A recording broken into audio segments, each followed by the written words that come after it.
I'm trying to record a podcast. Hey, and welcome to Your Natural Dog. Today, our guest is Halle Stene, the founder of Lonestar Treats in Cave Creek, Arizona. We have a really great conversation here for you where we talk about valley fever, which is a really common syndrome that happens in that part of the United States, as well as we talk about the treats that Halle makes at Lonestar Treats. They do really incredible single ingredient treats like quail eggs and duck feet. And she's really leading the way in making great whole foods accessible to pets across the country. So enjoy this fabulous conversation with a real trailblazer in the industry. This is Halle Stene. I have a 7-year-old dog named Maisie who became suddenly paralyzed in her back legs. We opted not to put her through a risky surgery. We wanted to try to rehabilitate her holistically and naturally. Luckily, we had a wonderful veterinarian who utilized hemp oil from day one. Maisie ended up making a full recovery from her paralysis. We have been using the Ease tincture with Maisie, and we have noticed she's not as stiff and she's able to go up the stairs more easily and jump onto the couch without pain. Maisie is a very active dog, and we want to keep her as mobile as possible and out of pain. We are so thankful for this product. Maisie's very favorite activity is going for hikes in the woods, and I am so grateful that we are still able to do that together, and Maisie can remain mobile and pain-free. And we're back with Halle.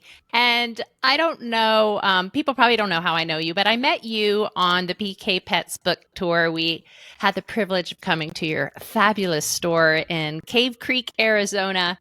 And I remember meeting you and going, could you tell me what the hell valley fever is? And you were like, oh yeah, can I tell you? And it's funny because I don't know if you remember this, Carter, but I remember this was like one of the first things that we were asked when we first started. Does it help valley fever? And we were like, what the hell is valley fever? Never heard of it. What is it? Why is it so prevalent in Arizona? So it is a fungus type spore that actually is in the ground. So if we get anything like a monsoon, we have construction, we have anything like that, it pretty much the earth being digged up or it being in the air like a spore, like a fungus, think mushrooms, you and your pets are actually susceptible to getting it. And it basically attacks, in a sense, your lungs. And so you have breathing issues, you have coughing. Some dogs, it gets actually in their bones. So you have limping. It can get into their brain in bad circumstances. And basically the way to test for it is with a titer test.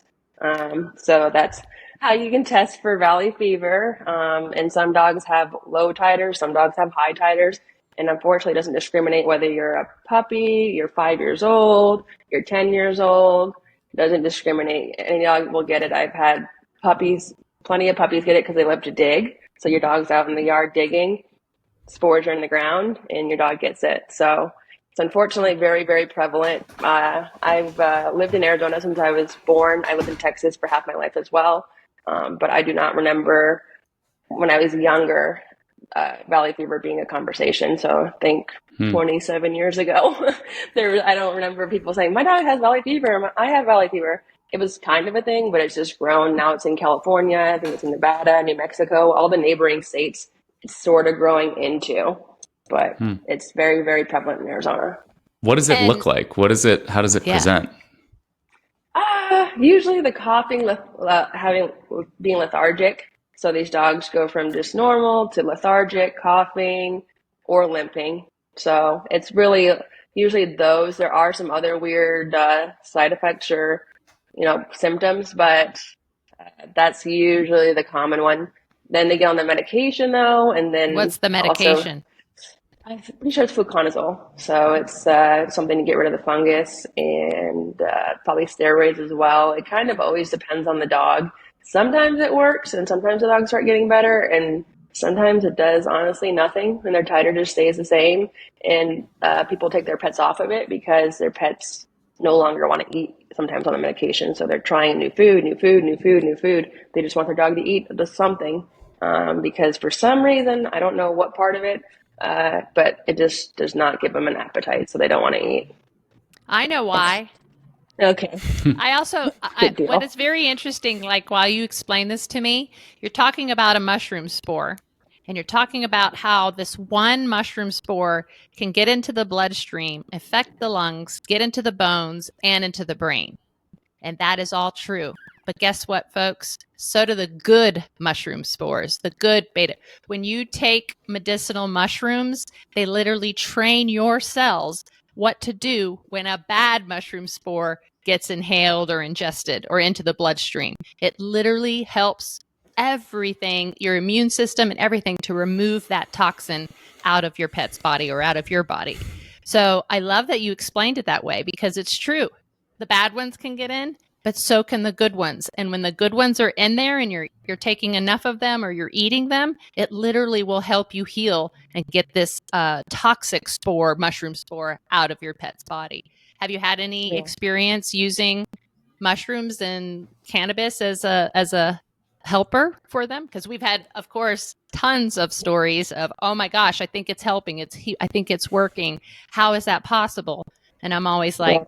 anything's possible, because you're giving them something that's supporting their body's innate ability to heal themselves. Yeah, definitely with like the breathe because of the cordyceps, since it's a coughing type, it was one of the symptoms that can be very helpful for them. I'm sure all of them could be very helpful for them. And it goes back to, like you said, having more of the good and less of the bad, valley fever being the bad one. So I was also talking with Michelle from Magical Mutts, and she's communicated with some pets while she was actually here in Arizona, Oh, and a few cool. of them have valley fever, and she found a lot of them were actually wanting Saccharomyces boulardii, that probiotic, and it's a yeast type probiotic. And probably people don't think about the microbiome as having yeast in it, but there's yeast, there's fungus, and there's all different types of other bacteria. I'm sure no one even probably knows how many different types are in there. That's There's so right. many, but it's But we kind do of know going what that back one to, does. yeah, it can help, having more of the good and less of the bad. So that Well, might be the actually, correlation. right. And why that one is so good is its main job is to kill the bad bacteria. It is literally its main job is to remove and kill any of the bad bacteria in your gut. So that's why it's so beneficial and amazing. So I never know how to say that, probiotic. Every Saccharomyces time, boulardii, I think. I don't know. I'm just yes, butchering it too. I'm going to let you say it. I love it. I just know all about it. The reason why that one is so incredible is its main job is to kill and get rid of the bad bacteria in your gut. So that's why literally all other probiotics I would not mess with unless I have to rebuild my dog's gut for some reason, meaning heart, lots of medications or steroids, they've lost their appetite.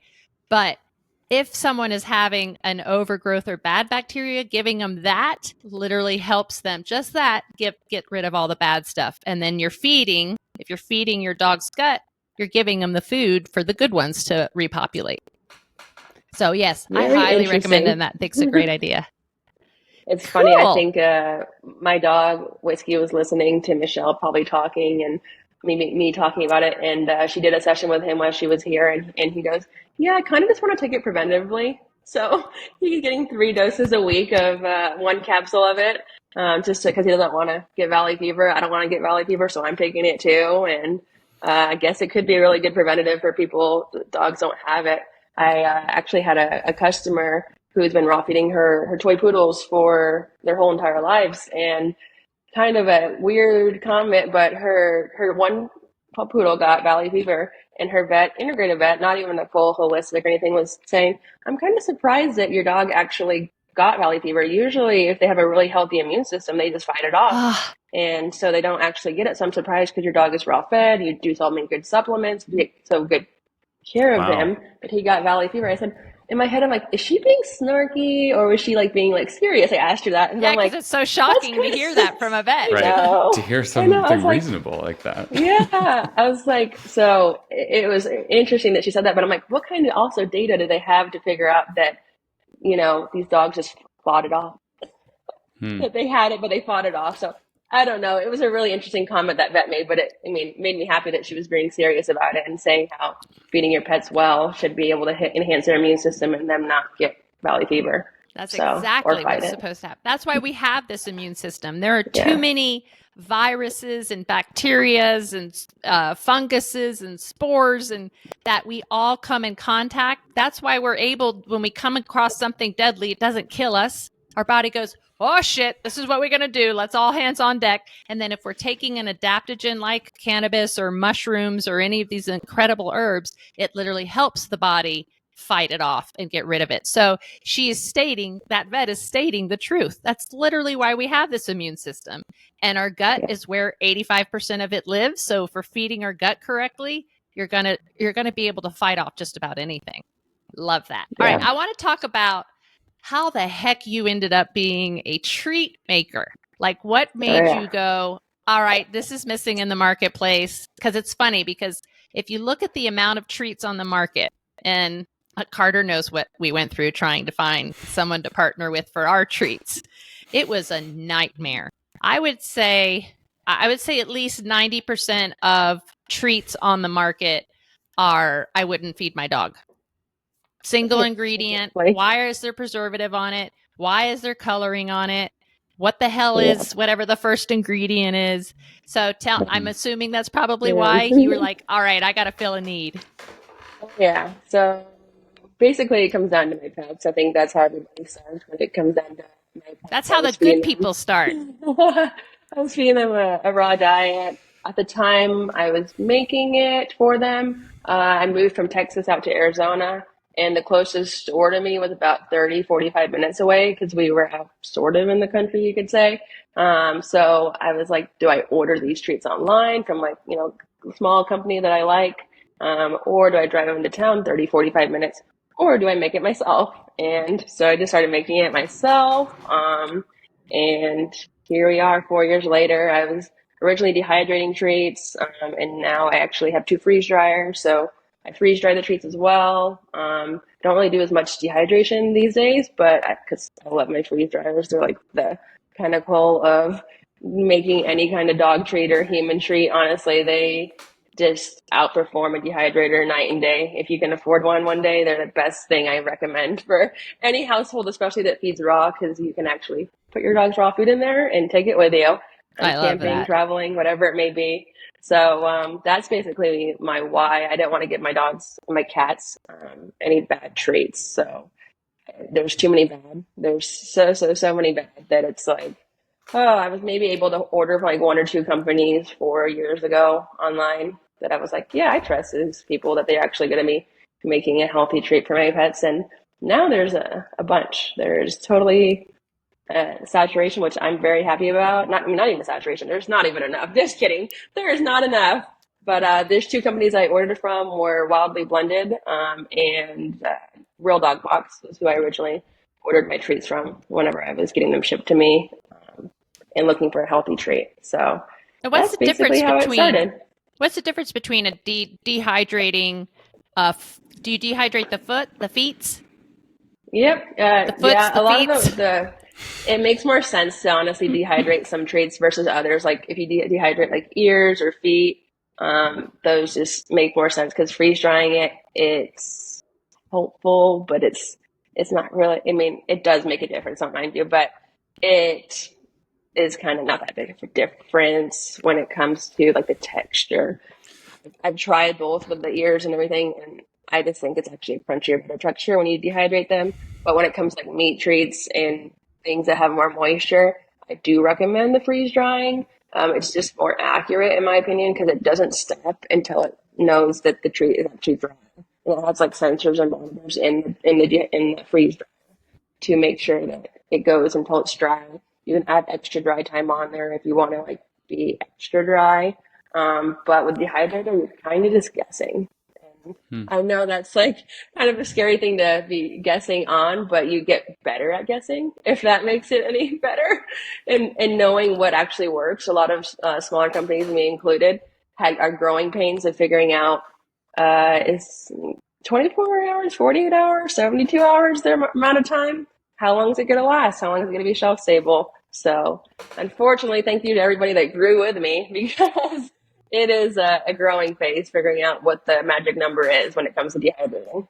So And does one process retain more nutrients than the other, or are they pretty equal? definitely freeze drying will retain more nutrients. So that's So would you what say like people do. raw, freeze dried, gently cooked, or dehydrated, gently cooked, and then we're Yeah, going into pretty over much. processing? Yeah, but I think gently cooked honestly would probably go, yeah, before the dehydrating, because dehydrating usually you're talking like 120, 130 degrees. I So think it's a for little bit of lightly cook. cooked is n not as high. I bet Got you it's it. between like 100 and maybe 120 when they gently cook it. Usually they sous vide it so they can keep Right. the same temperature too. When you're dehydrating, you have fans as well, so it might not be as even of a dry, depending. There. So. I'm learning so much. Thank Mm. you. Wow. Yeah, no, it's a lot of fun, and I'm happy to be able to provide people with healthy treats and not have to have them wonder, man, I wonder if they added some extra stuff to it, or they added some coloring, or they added some sugar, or some salt, or this or that. We don't do any of that, and I, Yeah. the more I research and look, I have to go deep, deep, deep into like a rabbit hole to find suppliers. And thankfully, I have a lot of good customers and other people like you that help me to find people that I could. You're like, oh yeah, I love this for myself. I'm like, cool. I wonder if they'll sell it to me for the pets. Hmm. Yep. So rabbit You have a hole. lot of really like kind of niche offerings and products that I have not seen before. Like I saw these things that you have beef blood sprinkles that I was like, Yeah. what is that? Yeah, those are a very good food topper. If you have a really picky animal, it's basically the blood of cows, like basically the leftovers, like the myoglobin, which has a lot of good iron, a lot of good vitamins and minerals in it. That is either dehydrated or freeze dried. A lot of companies do either one. But you add it as a topper and it adds, extra vitamins and minerals. But I think that iron flavor, these, especially cats, love. And so if you had a picky animal, it's like definitely one of my go-tos. I love Very it. enticing. My favorite weird product that you have are freeze dried quail eggs, which are so cool. And literally, you can give your dog, you hand them a little egg. I ran out, of course, because I fed them all the ones that I have of yours. Yeah, Like little treats, and they eat the whole thing. It was so cool. Tell me yeah. about quail eggs, because obviously you picked them for a reason. So I have two different stories on this, but not really. So I have a supplier in Washington, and I met him about 3 years ago now, or technically I've never met him, but I've met him over the phone multiple times. And he raises all of his quail in fly pens in Washington. And so he does this because he actually produces his birds for feeding his falcons, which is really interesting. What's a fly But pen? What is that? so it's like instead of them being in cages, they're in pens that are like the size of I don't know, probably a bedroom, if not bigger than that. I probably like say like a barn. It's like the size of a barn, but they're in divided sections of it, and so they're able to still fly, but they're not in cages, so they don't get as fat. They're not. They don't. They have more protein. They're less fatty than like a quail in a cage. And They're he came to the happier. conclusion they're happier for sure and live a better life. But he came to the conclusion that these are going to make my falcons healthier. And these falcons, mind you, are like 20, 40, $50,000 birds. And so he wanted to feed them the best possible meal for them, which would be, in a sense, a wild bird. A wild quail is not going to be sitting in a cage all day. So he came to Biologically appropriate. yeah, so it was definitely more appropriate diet. He figured out that his falcons were so much more healthy when they were eating his birds that were raised in fly pens versus the caged ones, and grew his business into what it is now. And technically, his quail eggs were his byproduct. So at the time when I met him, he was having to compost them, like just trying to figure out a way to get rid of them I'll take them. because Right. because he had so many. I mean, each bird, a quail will lay one egg a day. Wow. So if you have thousands of birds, you're getting thousands of eggs a day. And so I picked him because of all, what he does with his birds for one, but his eggs are a little bit smaller, so they're a lot denser, and I can actually ship them without them breaking. We do have some breakage, but it's crazy how hard it is to break his eggs versus eggs that are from like jumbo quail that are raised in cages. I have another supplier here in Arizona that raises them in cages, and I can ship his eggs. They will just break. So it definitely That's makes a so difference. true. I remember having Yeah. my own chickens.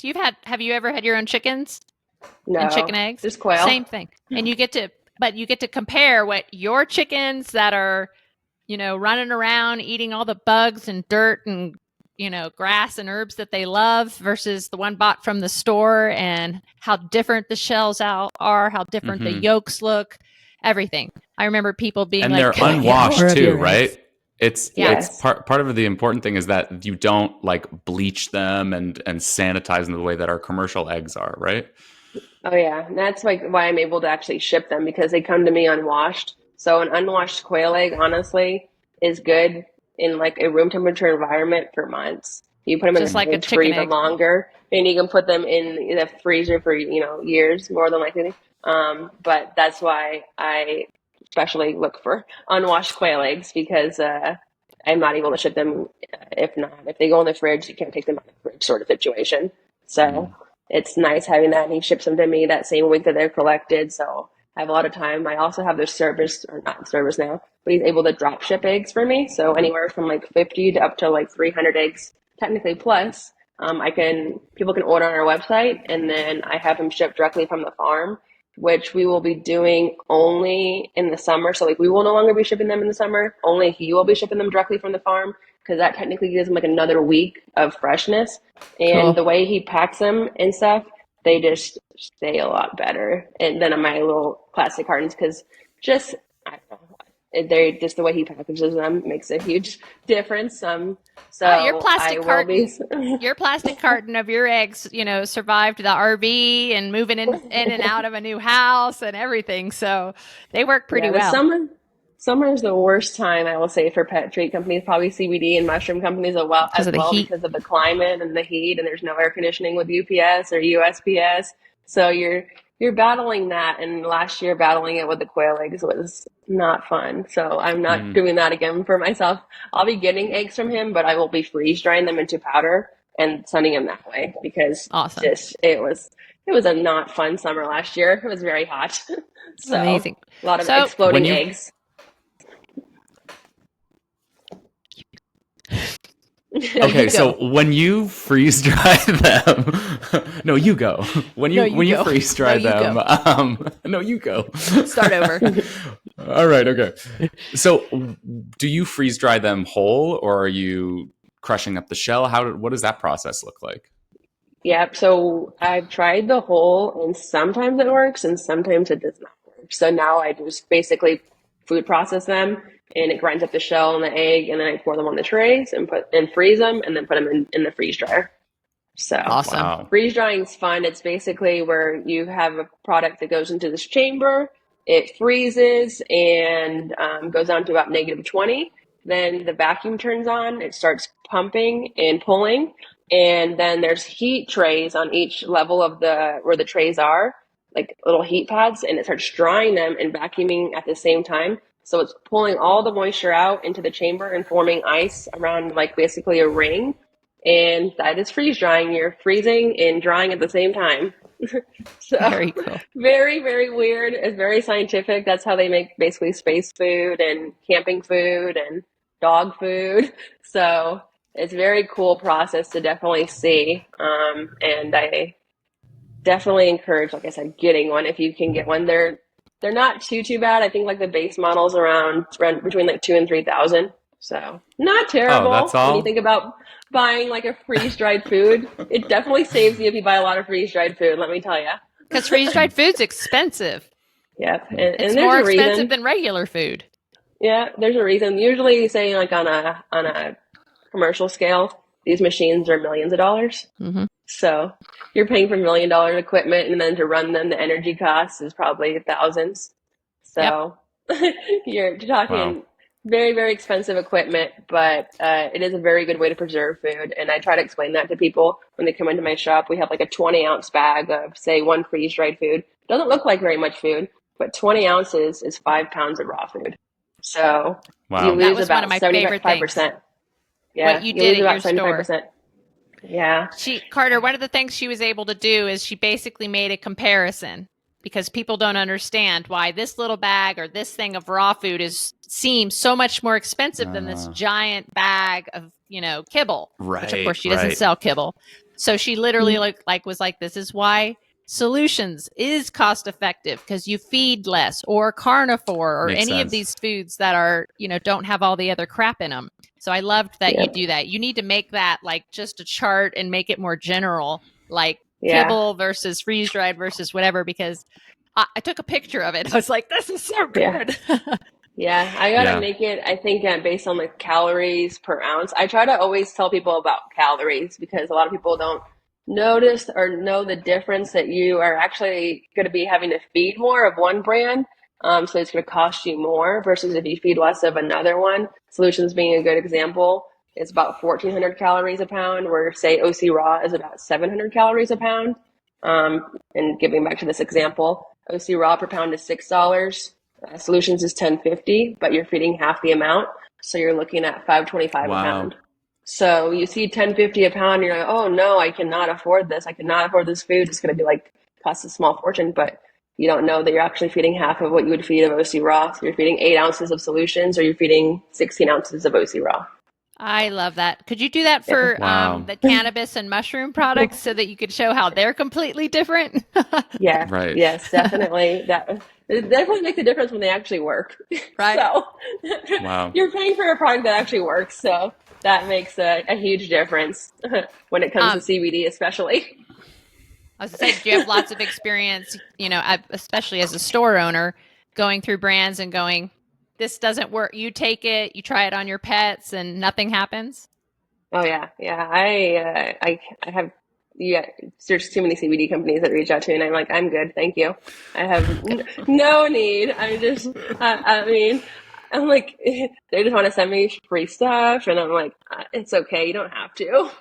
I know one of our biggest competitors, I don't even know if you know this, Carter, is literally giving people buy $2,000 worth of product and they give them $6,000 worth of product and fill up the whole shelf. That to me is a company who people aren't buying the product and buying it again because it's not working anymore. And it's a desperation to get it back into the stores, because stores aren't going to keep ordering stuff that doesn't sell and doesn't move or doesn't work. If it doesn't work, you're going to have a customer come back and say, this really didn't do anything. And if that ever happens with our products, you just look at the bottle and it's because they probably did 2 drops. And so then we have to educate them on how they need to dose because they're scared of it for some reason. Yeah. I know we got completely off. Go ahead. I'm sorry.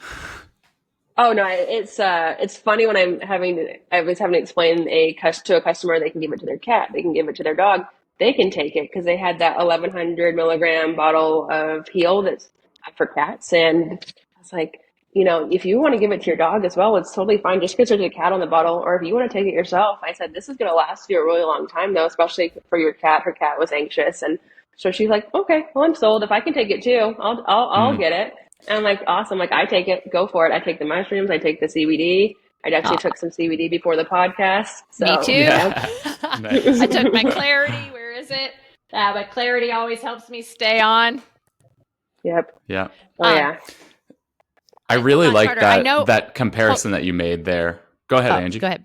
No, I'm sorry. I don't want to forget to ask the benefits of the quail eggs. We didn't ever, versus chicken. So I don't want to forget to go back to that. But go ahead and ask your question. Well, I just thought it was a really cool kind of comparison that you made about like the nutritional and the caloric density of, one brand versus another, and just the parallel to the cannabis industry of like when you have a really low potency product that's cheaper, that's got like 100 milligrams in the bottle versus one that's got maybe 1,000 milligrams.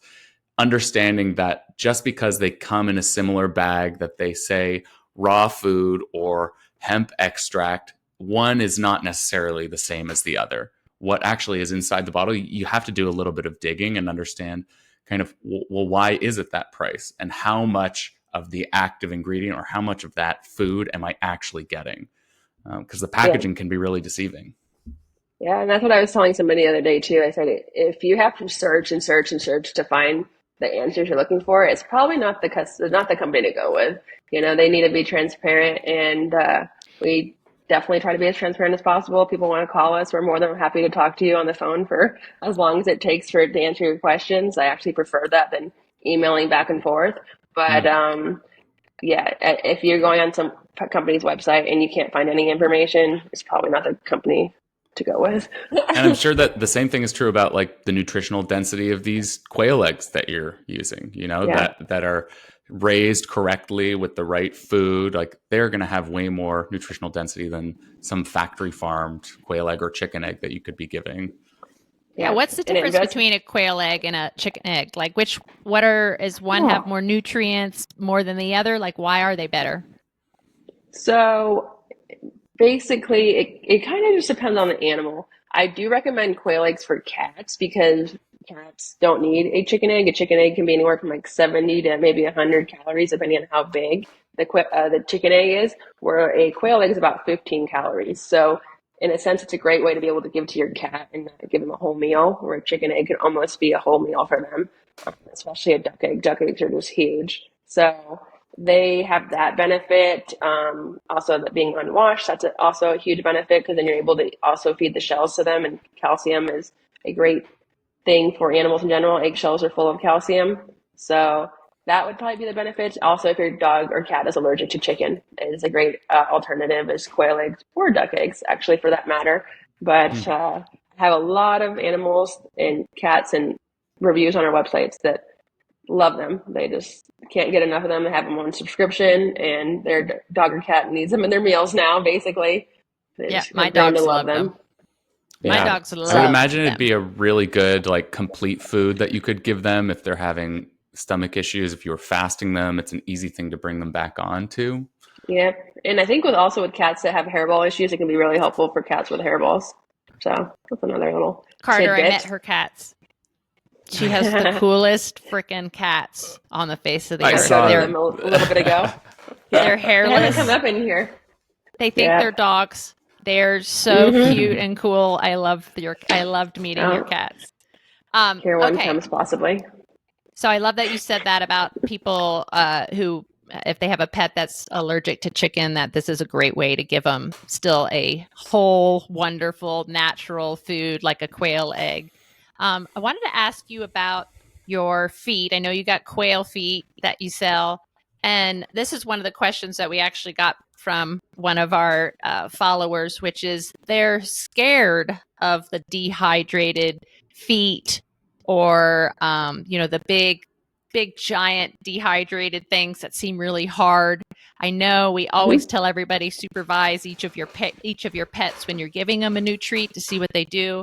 I have 3 dogs. They all do it. One takes it, gulps it, and swallows it down. Probably not a good candidate for chicken feet. Another one is super old and has not as many teeth, so I have to watch her and make sure she does take the time to nod into something that's less.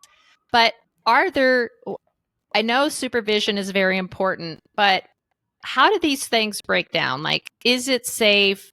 How, if they do get a piece that they haven't chewed up and it goes down, is it safe? I have actually never had an issue, but I want to hear it from someone who actually makes it so that we can release this fear or tell people how to be more cautious.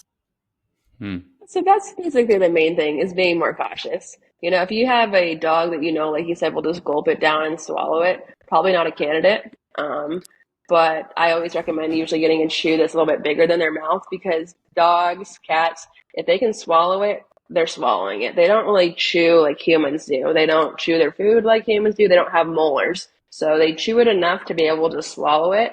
They also have a lot more acidic stomachs than we do. So their stomach's basically like muriatic acid that you put in a pool to clean it. It is very, very strong and acidic. And so you're able to break down bones. You're able to break down fur and feather.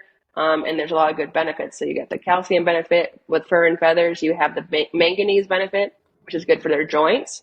And then you have the insoluble fiber benefit. So soluble fiber is pumpkin, insoluble fiber is fur and feather. And so it kind of goes in, works like a pipe cleaner, and is the best way to describe it, and helps to push things through. So if you have, in a sense, worms, you're that's a natural way of deworming your pets. No one wants to think that their dogs have worms. They might have a little bit. Everybody has a Everybody's little bit got of parasites worms. in there. Yep. But there's that benefit. And then if your dog ever has loose stool, bone and fur and feathers are great for basically helping firm things back up. You'll know if you gave your dog too much bone because their poop will be chalky and white. Yep. So to kind of Wow. counteract that, you give them organs like liver, kidney, spleen. Oh, here's a kitty. And it will counteract it. I do have some customers that, in a sense, not complain about the chews or anything, but there's some foods on the market that are either chicken, duck, turkey. And my thought process is why their dogs are white on those foods is they have a lot more bone content. So they're taking those animals and basically grinding them completely up. Where like a cow, you cannot completely grind up a cow in a in a food processor. You have to separate the bone and kind of be a little bit more strategic about it. I think some brands are just taking the whole animal and just doing a whole grind on it, and it can be too much bone. So you'll know when you have given your dogs too much bone because it'll have a little bit harder time pooping, possibly, and it'll be like white chalky poop. And again, to counteract that, you give a little bit of organs, like secreting organs. Because if you give too many secreting organs, you have black poop. So you know when you give too much of that too. It's I have all a fun question for you. experimenting. We hear all the time about, like not to feed and be really careful about like cooked chicken bones because of the way that they can splinter and break. Is that not something that you have to worry about if you're dehydrating them? Man, this is a fun conversation. It's been, said back and forth, but you're going to have risk in any kind of thing you're feeding them, whether it be a bone or a bully stick. And could it splinter? Yes. Does it? Hold on. Can we stop and get her back center? Oh, sorry. You keep going back over Hello? that direction. Okay, good. Yep. Sorry. Wait. So let's take Gosh. the answer from the top again. Okay.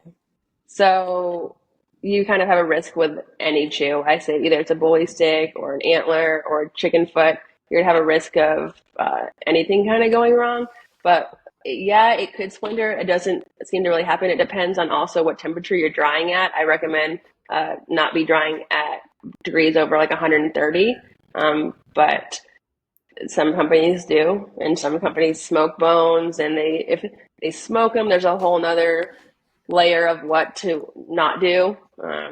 But yes, there's risk in pretty much everything, unfortunately. And I haven't had any issues. I haven't had anybody complain and say my dog, the bone that they chewed on splintered and, did any kind of thing or damaged anything. So you don't want to basically have a very cooked bone. You're not trying to put it in the oven and cook it. You're trying to dry it at very low temperatures. And for not a very long time. So the risk would be way lower with something that is slow dried than something that that you've baked in the oven for human consumption at high heat. Exactly.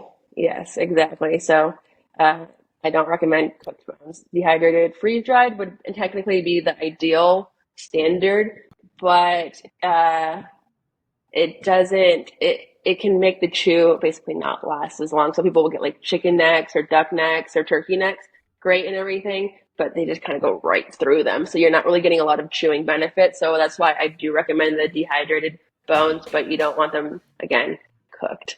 That's so funny. I literally dried at low temperatures. Yeah, I literally just went through that with my dog. So I was like, Joe went to a store and he's like, what should I pick up? And I go, get me some turkey necks. So he came back with freeze-dried turkey necks. And I was like, oh, I don't think this is going to do the same thing, but let me see. Nope. Clap, clap, clap, gone. Versus I'm trying to give them the raw turkey necks so that I'm cleaning the food, stimulation, getting all those things. So funny that you said that. I learned so much from our conversation today, and I hope that people go visit your website and see all of your offerings. They're really unique. I love that you've created these things on your own. It's very cool. I'm so glad to know you. Thank you so much for coming on my podcast and sharing your knowledge today. Yeah, thank you for having me. And if you're in Arizona, definitely come check out our store because I'd love to meet you in person. I love what I do, and I love to be able to form this community with people like you. And that's the best part of my job is having this community and being able to help people with their pets. So the more I can actually do in person. You I have love already going. created a killer community. Like when we were there for the tour, I mean, you had such a good turnout, and your audience was so educated and asked the best questions. I remember like getting, I can't even remember what it was, and I was like, I have never been asked that question by someone in the audience. So I could tell Love those your 2.0 pet parents. yeah, I could tell Definitely a lot your of those. community is educated. So thank you so much for educating them and educating us. Yes, I do recommend people too to go to the summit, go to the Feed Real Summit, because you are surrounded by people that are 2.0 parents, and it's like going to camp and having like the best time of your life because everyone's speaking the same language. Yep. So I do recommend going to summits or events that are focused around natural feeding and just holistic vets and things, people like you. So Yeah. And where can definitely the we best way order to learn. your treats and quail eggs this summer online? They are at lonestartreatsaz.com. So check us out Okay, on there. We cool. also are on Instagram. Lone Star Dog Treats is our Instagram. So definitely check out our Instagram as well. We try to post fun videos and informative stuff as well. And you'll get to see your cats. Awesome. Yes. Thank you, Halle. Cool. Thank y'all.